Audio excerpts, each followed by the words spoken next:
We have a name for the series, and I'm so excited. Welcome to, drumroll please, Cosmetic Creed.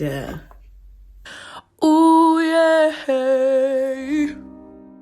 Hello from my side of the screen. I'm Leah Mojo. Welcome back to my channel where I retell stories of the Bible while putting my makeup on. If you're ever interested to know which makeup products I put on my face, I always link them in the description box below. And if you're ever interested to know which Bible products I use, what? If you're ever interested to know where I purchased my personal study Bible from, I will also link that in the description box as well. So grab yourself a drink, make yourself comfy. But first, disclaimer. I am not a pastor, nor theologian, nor historian. I am simply a lover of Jesus and makeup. That's it. I encourage you to read the good book for yourself. If you have any questions or doubts, that just makes you human. Not here to change anyone's opinions, but I do hope that this series is life-giving and opens us all up to exploring and stretching our individual faiths whilst encouraging us to think outside of ourselves. Cool? I bet. Let's get into it. Okay. So today's story will be coming from Genesis chapters 29 through 31. Well, the tail end of chapter 28, because I didn't fully get through chapter 28 last time. It just ended on a weird note, and I didn't want to start with Jacob's journey until this video.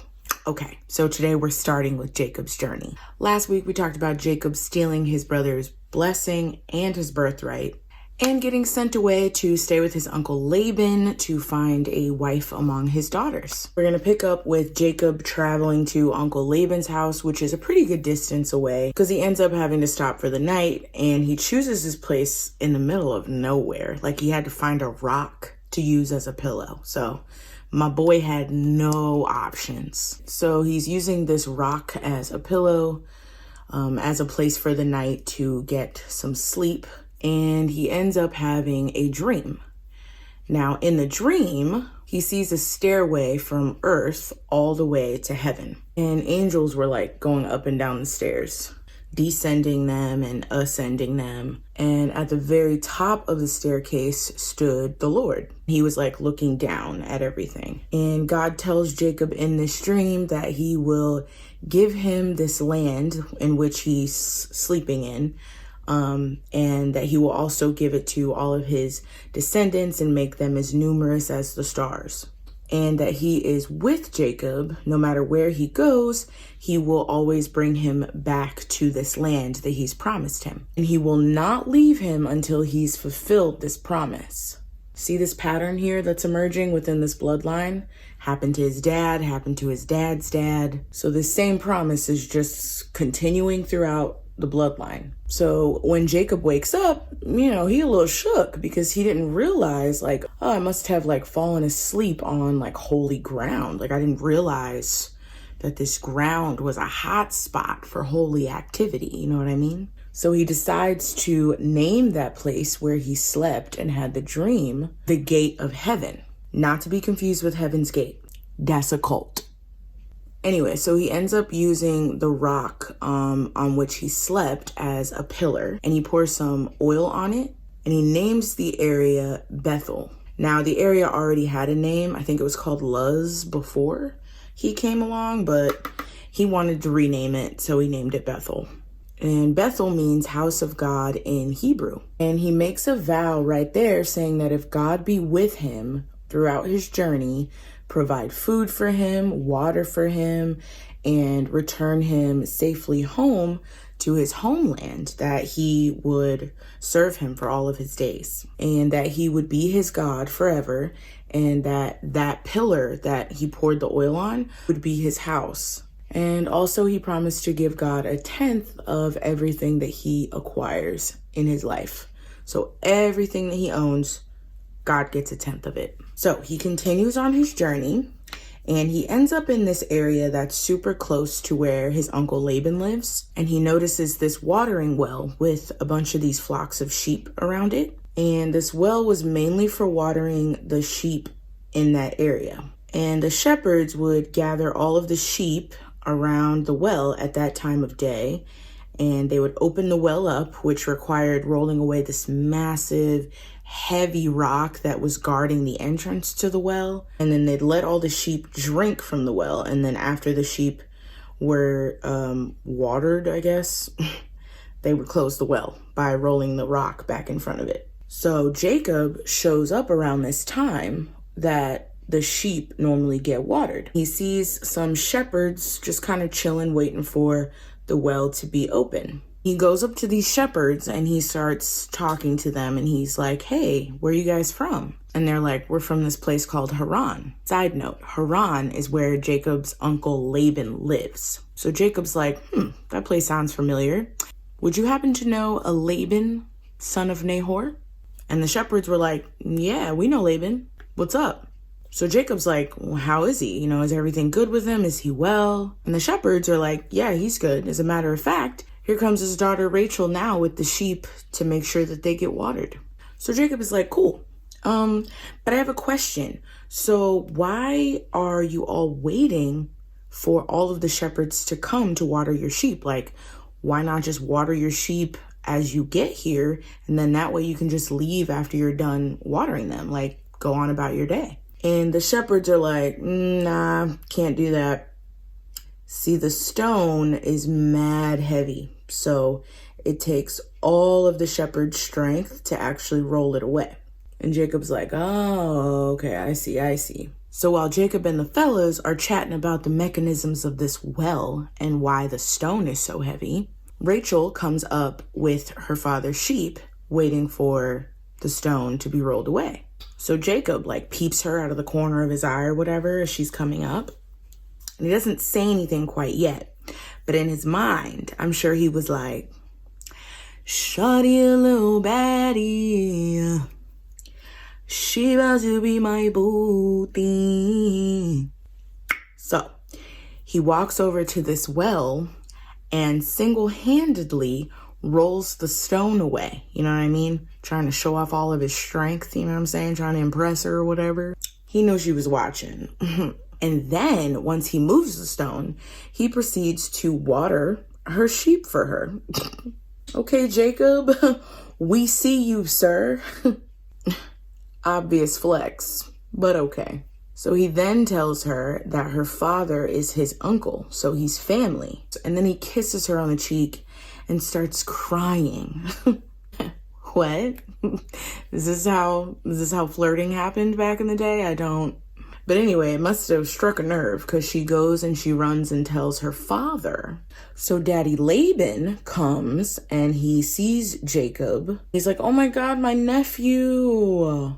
Like, he's super happy to see him, right? And he welcomes him to his home and he's like, yeah, stay with us. You're family. All right, so a month passes and Jacob has been there with them for this entire month. And Laban comes to him and is just like, listen, you know, you're my nephew, but just because you're my blood doesn't mean that you should work for me for free. You know what I mean? You know what I'm saying? Like, I can pay you. You know what I'm saying? Name your price, bro. You know, because he's been helping out with the sheep and whatnot. So side note, Laban has 2 daughters, okay? Rachel, we've already met. She's the youngest daughter, okay? Now the oldest daughter, her name is Leah. Yes, this is where my name came from. Now, the Bible says that Leah was not really much to look at. You know what I'm saying? Kind of plain Jane. But Rachel was apparently fine, bad, beautiful, a snack, thicker than a Snicker, a brick house. And Jacob was in love with her.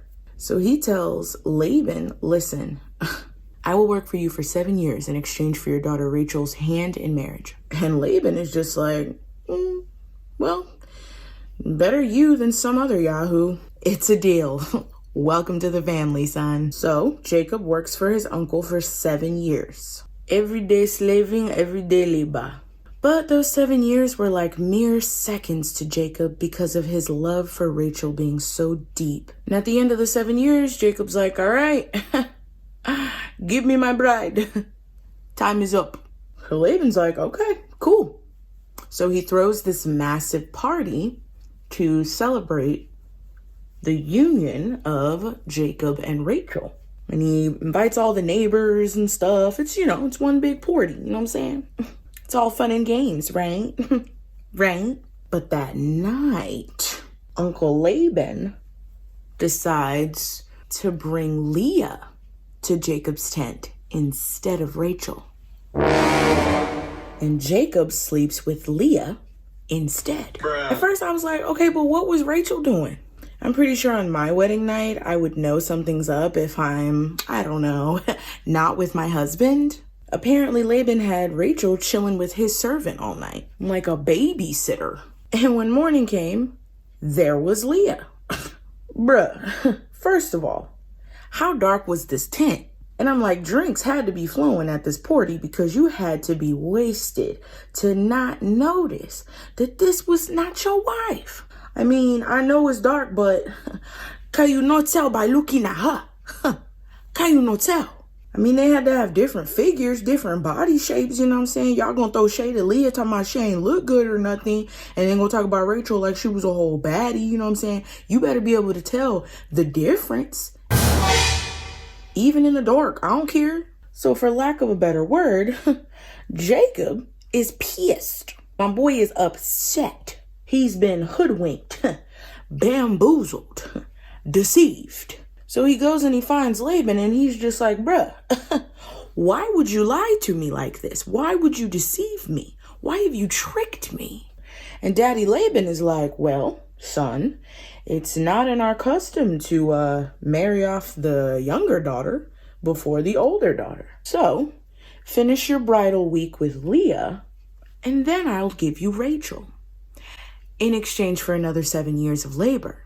Bruh. Wow, Laban. Wow. Wow. But Jacob agrees because he really wants Rachel. He finishes out the week with Leah, and at the end, he gets to marry Rachel. Now, it's said in the Bible that Jacob's love for Rachel is far greater than his love for Leah, and it's kind of sad because Leah knows this, like she can feel it. So over the course of the beginning of their marriage, Leah is pretty miserable about this fact that she's not loved anywhere near as much as her younger sister Rachel by Jacob.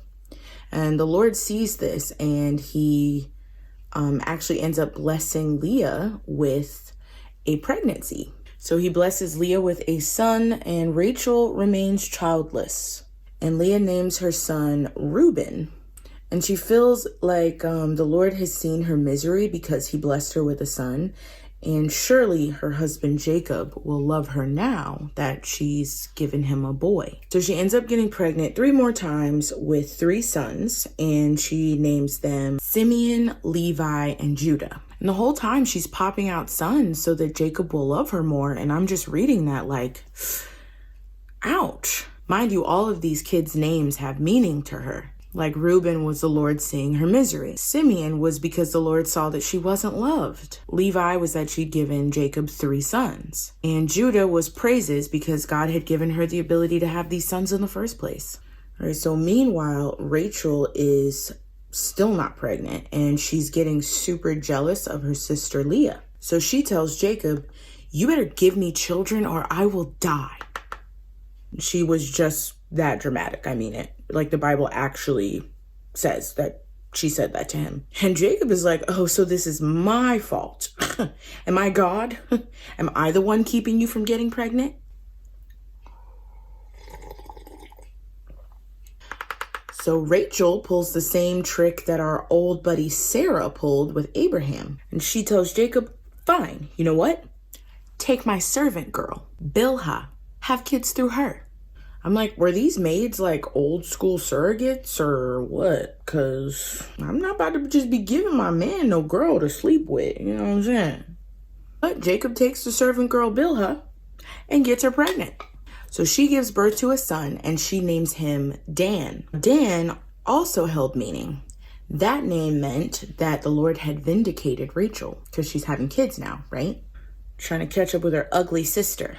So Bilhah, the servant girl, gets pregnant again, and Rachel names that child Naphtali, meaning I've had a great struggle with my sister, and I won. Pause. 2 things. Thing 1, Jacob busy, ain't he? Thing 2, this is the pettiest story ever. Y'all are literally just in a war, seeing who can give this man the most babies. Oh, but you wait. It gets pettier. At this point, Leah realizes, I'm not having kids anymore. What's going on? So she takes her servant girl named Zilpah and gives her to Jacob to sleep with. Now, Zilpah gets pregnant to a boy named Gad, which means good fortune. And Zilpah gets pregnant again with another son by Jacob, and they name him Asher, meaning happy. Happy because, now you have more sons than your little sister. So a little bit of time passes, and we know this because in this next part, Reuben, who was Leah's firstborn son, is old enough to go out into the field and pick these things called mandrakes. So he goes out into the field and he picks these mandrakes and he brings them to his mother, Leah. So Rachel sees this and she asks Leah, hey, can I have some of your son's mandrakes? And Leah replies, wasn't it enough that you took away my husband and now you want to take my son's mandrakes? It's in there. It's in there. She says that. So Rachel responds, very well. Jacob can sleep with you tonight in exchange for your son's mandrakes. So when Jacob comes home that evening from the field, Leah stops him and is just like, you have to sleep with me tonight. I've hired you with my son's mandrakes. So he sleeps with her that night and she ends up getting pregnant again. Now this is her 5th son and she names him Issachar. And then again she gets pregnant a little bit later with her 6th son and names him Zebulun. And then a while later she gets pregnant with her 7th kid, I think. But it's a girl and her name is Dinah or Dina, however you say it. So Leah is now 7 kids deep and still Jacob prefers Rachel. Ooh, baby, the ghetto. Mind you, at this point, Rachel still hasn't had any biological children, so she's just a mess. Her other sons were all through servants. But God hears her prayer for a biological child and ends up answering it. She gets pregnant with a son and names him Joseph. All right, so after Joseph is born, Jacob is like, bruh, I've been here for a long time. I want to go home. And he tells Papa Laban, listen, send me on my way, bro. I'm about to take my wives and my kids and return back to the land of my father. I've done more work for you than you've asked for. So Laban is like, my son, please stay. I've learned by divination that I have been blessed because of you. Name your price. Basically, Laban's just like, stay working for me because, the Lord has blessed you with favor. And because you're around me, that favor is falling on me. It's great. Now, Jacob ain't trying to hear all that, though. He's like, yeah, Laban, because of me, you're super prosperous. I know. But I'm trying to do something for me and my own family. So Laban's like, what can I give you to make you stay? Jacob considers it and he's just like, listen, don't give me anything, okay? Just hear me out, okay? I have a proposal. If you do this one thing for me, I will stay and work for you. All right, so let me try to explain this next part as best as I can because it was a little confusing to me to read it. Jacob asked Laban if he can own all of the off-colored or speckled or spotted sheep or goats in his flock.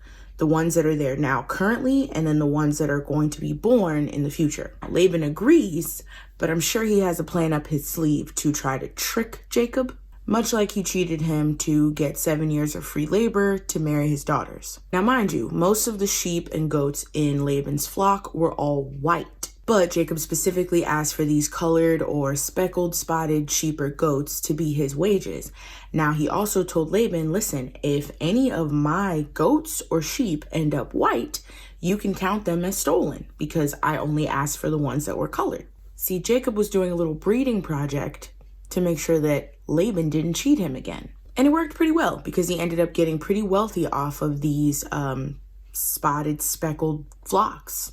As time went on, the animals procreated, and it turned out that a lot of them were giving birth to speckled, spotted offspring. And it was kind of intriguing the way he did this, but I just didn't want to explain all the intricate details, but it's in there if you want to read it. Genesis chapter 30, verses 37 through 43. Now, it's important to note here that Laban goes out of town, about 3 days distance away to tend to sheep. A business trip, if you will. So one day while Laban is gone, Jacob overhears Laban's sons, talking trash. You know what I'm saying? And they're talking trash about Jacob. You know what I mean? Saying things like, oh, he's getting filthy rich off of our father's sheep. He must be doing something wrong. He must be cheating or being dishonest somehow. Not to mention, before Laban had left, he had been being kind of douchey towards Jacob, like, not super nice like he once was, just kind of showing him a lot of attitude for no reason and whatnot. So the Lord tells Jacob, hey, listen, man, you need to get your family and slide out. So Jacob rounds up Leah, Rachel, and the kids. Some of them are pretty much teenagers at this point because some time has gone on. But yeah, he rounds them up and he tells Leah and Rachel, like, listen, your father clearly has a problem with me and I don't even know what it is. You know what I'm saying? So God told me that, I need to go back to the land of my father, my homeland. So that's what we finna do. You know what I'm saying? I've been working for your daddy now for a long time. And he's cheated me several times and as often as possible. Not to mention he's changed my pay a billion gazillion times. I mean, it's not my fault the sheep all turned out spotted after we made the deal. That was God. I mean, I'm blessed. I'm highly favored, okay? I can't help that. God even gave me a dream and told me that would happen. And now your daddy mad because I got all the wealth. I mean, so the Lord said it's time to go. Let's ride. All right, so Rachel and Leah are like, okay, I mean, you're not wrong. And they're also like, well, don't we have a share in any of our dad's wealth? You know what I'm saying? Like he basically sold us to marry you in exchange for your labor. So some of that money gotta belong to us and the kids, you know what I mean? So if the Lord is telling you to slide out, let's go. So Jacob rounds up his wife and his kids on some camels, and he takes everything that he'd acquired in that city, all his servants, animals, etc. And they all head back out to Jacob's homeland. But before they left, as the girls were packing, Rachel, Sticky Fingers McGee over here, decides to steal her father's gods. They were probably like little idols or like figurines or something like that. But she steals them to take them back to Jacob's homeland. And to add insult to injury, Jacob never told Laban that he was leaving. He just dipped, took his daughters and his grandkids and bounced. I mean, imagine going on a business trip, leaving your family and then coming back and they're gone. You know what I mean? Like, obviously, he still had sons and stuff, but you know what I mean. So boom, 3 days into Jacob's trip back home, Laban hears that Jacob dipped and took his family with him. So he decides to pursue them, hunt them down, basically. So Laban pursues Jacob for an entire week before finally catching up to them. But not before having a dream where the Lord tells Laban, listen, don't say anything to Jacob. Don't say anything good. Don't say anything bad. Just keep your mouth shut. Because I'm pretty sure he knows Laban's like super angry. But again, Jacob is favored by God. So when he catches up to Jacob in the hill country of a place called Gilead, Laban stops Jacob and he's just like, dude, why'd you run away and kidnap my daughters and my grandchildren? You should have told me so I could send you off with blessings. You didn't even let me say goodbye. I could knock your teeth out for what you did. Your God told me not to even say anything to you. And now you done run off because you just had to go back to your home country. Let me ask you one thing. Why did you steal my gods? And Jacob, hearing this, was like, first of all, I was afraid to say that I was leaving because I didn't think you would let me leave with your daughters or your grandchildren. But I didn't take your gods. Matter of fact, you can search my camp. Anybody found with those gods will pay the penalty. And the penalty is death. Whoa, Jacob, hold up now. Penalty is death? Now, he didn't know that Rachel was the one that took those little gods, okay? Laban's like, all right, bet. Let the searching begin. So Laban like literally goes through the tents, okay? Searching for these little gods. Goes in Jacob's tent first, doesn't find anything. Then he goes to Leah's tent, okay? Tears the whole place to the ground. Doesn't find a thing. After that, he goes to Rachel's tent. Now, mind you, Rachel must have known that something was up because her dad is just searching everyone's tent. So she kind of catches the vibe, you know what I'm saying? Because she took the little gods that she had stolen and she hides them in her camel satchel and sits on them while her dad searches her tent. And then tells him, as he's searching, frantically trying to find these little gods, "Oh, I'm sorry, Father. Please don't be mad at me for not being able to stand up in your presence. I'm on my period." Bruh. So Jacob's watching all this. He's watching all of his tents get searched. He's watching all of his stuff get thrown everywhere. And he's just getting more annoyed. You know what I'm saying? Finally, he's just like, you know what? Forget this. You want to go? Let's go, Laban. So he goes up to Laban and he's just like, bro, are you done? Like, kind of pissed because Laban is raiding all of his stuff. Like, where's the trust? And Jacob's like, what have you found? What have you found on your raid? You found anything? How about you show it to all these people if you found something? I have served you faithfully for 20 years. Worked for you in the heat of the day, in the cold of night. Sleep evaded me. You demanded payment from me day or night. If something happened to one of the animals, I was the one who bore the loss, not you. I worked 14 years for your daughters and 6 years for your flocks. You changed my payment 10 times. And if God had not been with me, I probably would have left you empty-handed, without a payment from you. But thank God he was with me. Seen my hardships, and last night he rebuked you. And Laban was just like, well, Jacob, they're my daughters. These children, my grandchildren. And the flocks are my flocks. Everything you see, all these people, all these sheeps, they're mine. But alas, we have fought enough. What can I do about my grown daughters and my grandchildren? You know what I mean? What can I do on today? What can I do? They're here with you. So I propose, Jacob, that you and I make a deal. At this point, Jacob is probably thinking, that's the last thing I want to make with you, Laban. But what the heck? We're already here. So they set up some ceremonious pillars or whatnot. You know, every deal that's struck in the Old Testament has to be a big, huge ceremony. And Laban says to Jacob, may the Lord keep watch between you and me while we are apart from each other. If you mistreat my daughters or cheat on them with any other women, even though no one may know about it, the Lord sees you, sir. He sees you. Also, I will not bring harm to you, and you will not bring harm to me. As your ancestors, God is my witness. We have a deal. So Jacob agrees to this, and he takes an oath in the name of God. He offers a sacrifice to seal the deal, inviting his relatives to eat and spend the night there. And early the next morning, Laban says goodbye to his daughters and his grandchildren, and he kisses them on the cheek. Having made this covenant with Jacob, he finally leaves his family in the care of Jacob fully, and Laban returns home, leaving Jacob and the rest of his family to travel back to his homeland. Phew, that was a lot of family drama. Oh my God. So that about wraps it up for today's Bible story and makeup look. I hope you enjoyed the petty as much as I did, because this was another one with some serious tea. Also, I'm a huge fan of this makeup look. I think it turned out super cute. Y'all was doubting me at first. Before I blended, okay? It was looking a hot mess, okay? But I blended it out. Anyway, be sure to like this video if you like this video, and subscribe for more content.